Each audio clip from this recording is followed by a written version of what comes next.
the city and I roam the streets. Hey, welcome back to ScreenCrush. I'm Ryan Arey, and Wednesday has arrived. Today's Friday, person. No, I mean Netflix's new show, Wednesday, based on the Addams Family character, Wednesday Addams. Now, this new take on the Addams Family introduces us to a world of monsters and superpowered people known as the Outcasts. So, let's break down Wednesday and her new friend Superpowers, their time at Xavier School for Gifted Youngsters, the Nevermore Academy, the murder mystery, and the ancient prophecy that Wednesday finds herself in the middle of, and of course, some Easter eggs, references, and little things that you might have missed along the way.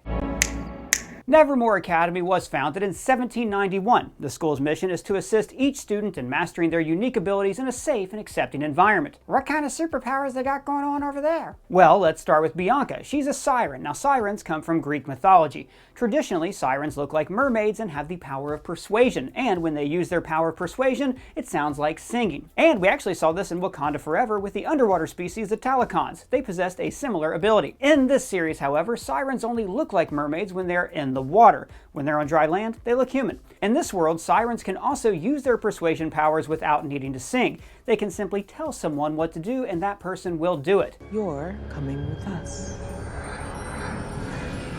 Next, we have Xavier. Name's Xavier. Charles Xavier. No, not that Xavier. This Xavier, he has the power of animation. He has the ability to make his drawings come to life.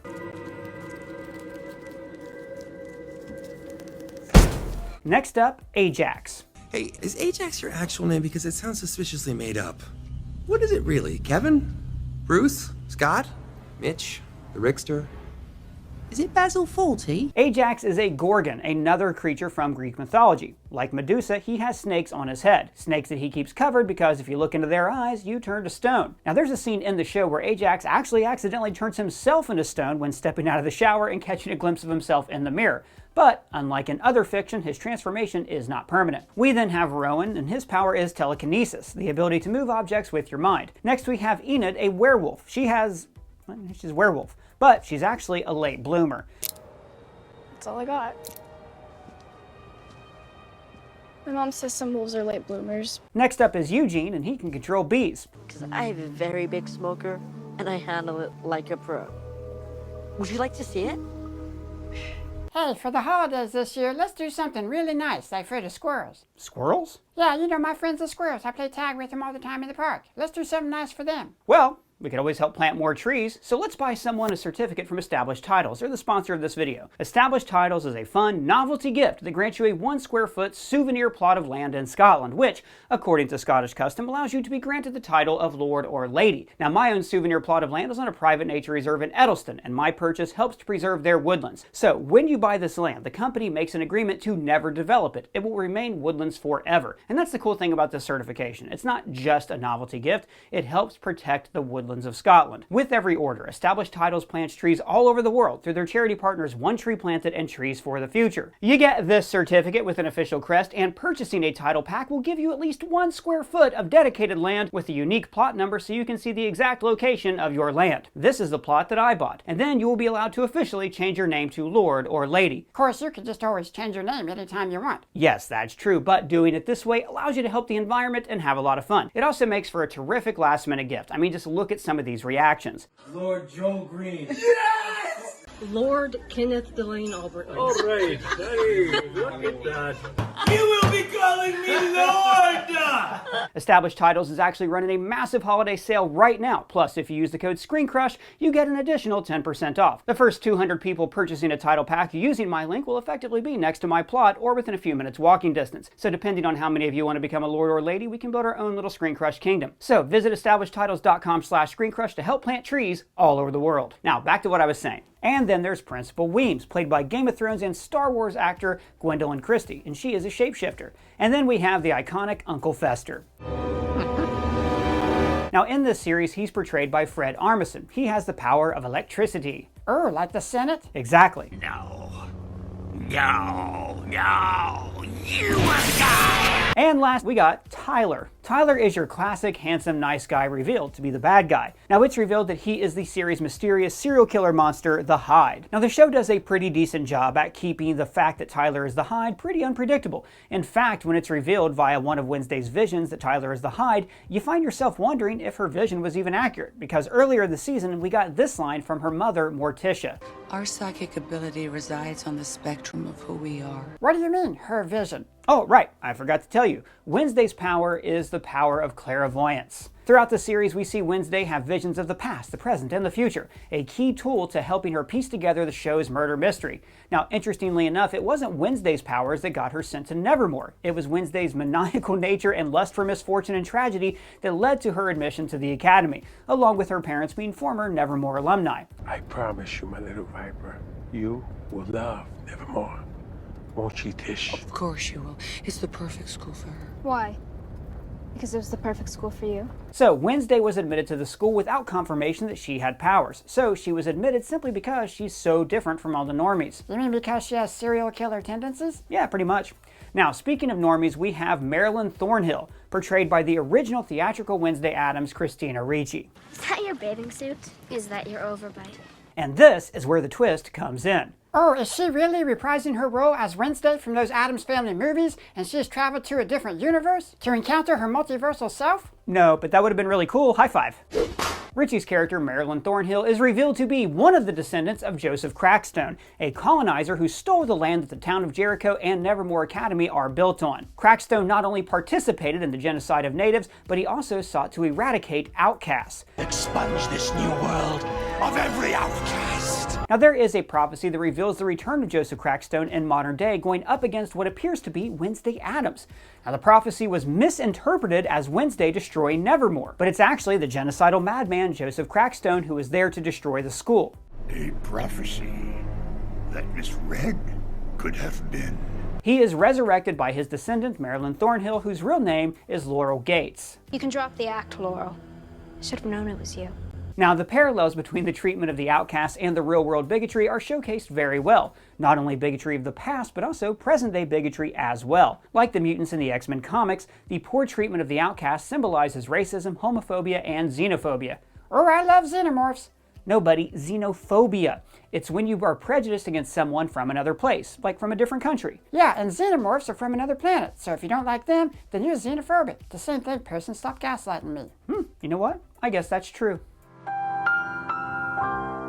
Now there's a great scene where Enid's mother suggests sending her to a conversion camp to make her morph into a werewolf. So camps for lycanthropy conversion?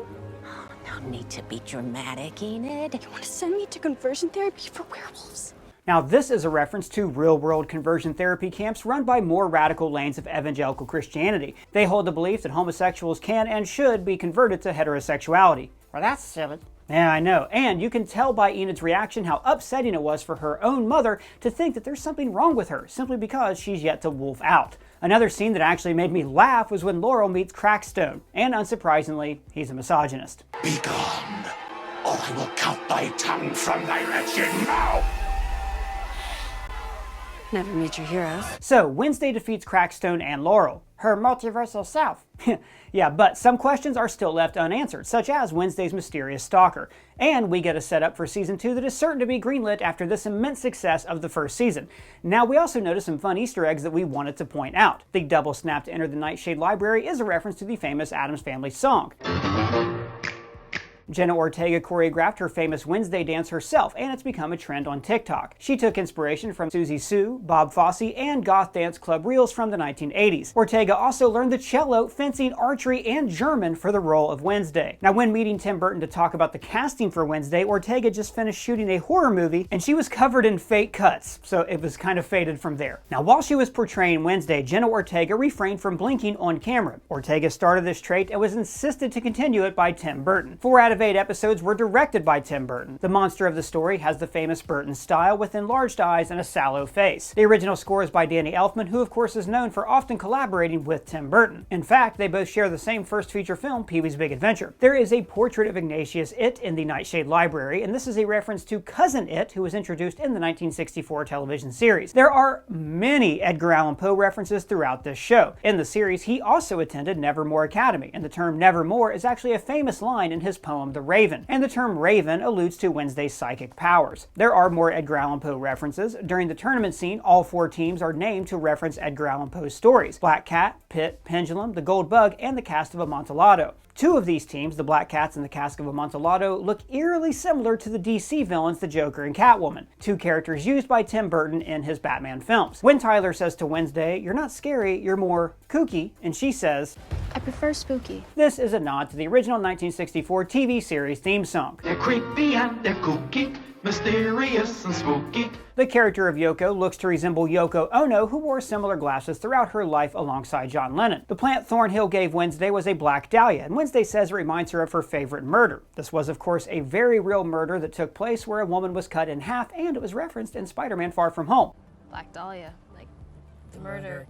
The Rave In is a school dance for the students at Nevermore. A group of normies pranks the students by dousing them all with red paint through the sprinkler system. Now, this is a reference to the 1976 horror film Carrie, where the main character is painted red at prom, embarrassed in front of everyone, and then Wednesday even references this film when she says, They couldn't even spring for real pig's blood. Thornhill is revealed as Laurel Gates and gives Wednesday a copy of the book Frankenstein. Now, this foreshadows her ultimate end goal of resurrecting the town's founder and becoming master of this monster. Wednesday's dorm at Nevermore Academy is the Ophelia dorm. Now, this is a reference to the character Ophelia from Hamlet. Get thee to another. Go. Farewell.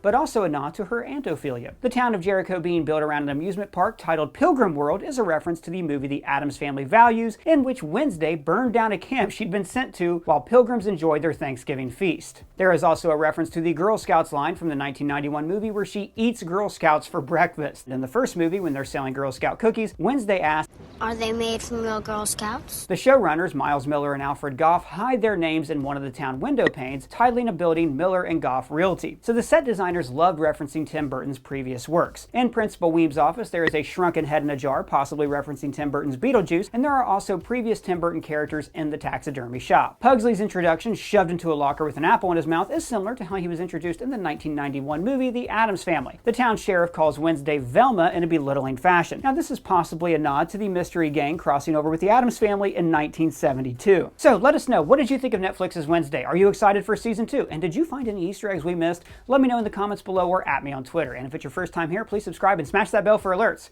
For ScreenCrush, I'm Ryan Arey.